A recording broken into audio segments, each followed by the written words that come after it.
boasting that Paul talks about, in verse 12. Now this is our boast, etc. Is boasting the kind of thing we expect from a humble servant of Christ, an apostle?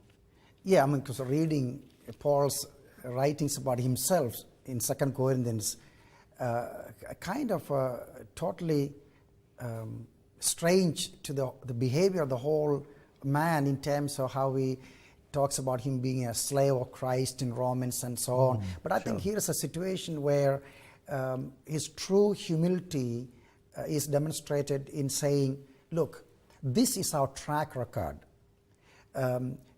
Look at the proof. Look at the kind of life we lived among you. And you need to understand us not by just words we spoke, but rather the conduct, the character, and the care, the love. And in one place he says in 2 Corinthians, you guys, you're accusing us about all this stuff, but I never took one penny from you. We never sold our teaching, our ministry for money. We were like mothers and fathers among you. We paid the price. And he's very strong. As a matter of fact, I think he's saying, you guys, you need to sit up and listen. We paid the price. And the ministry that we have given to you, it's not just for gain or profession, it is our passion. And so I think he's trying to establish the authenticity of his life and his co-workers, so that these people in Corinth who are being led astray by false teachers will begin to think, oh yeah, that is true, isn't it?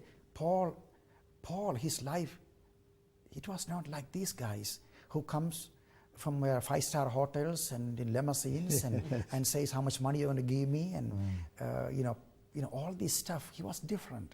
And I think Paul needed to talk like this, and he says, look, if you think I'm boasting, yeah, maybe, but the truth is we are telling you the real story. And also he's saying, as well, I see in verse 14, that he says, one day we will boast of you in the day of Jesus Christ, which means he's in love with the church. He does want, and we should also boast about the church. I'm sure that's right. And not just always putting each other down, but say, no, we want to honor this thing that Christ has brought into being, the church. It's so important.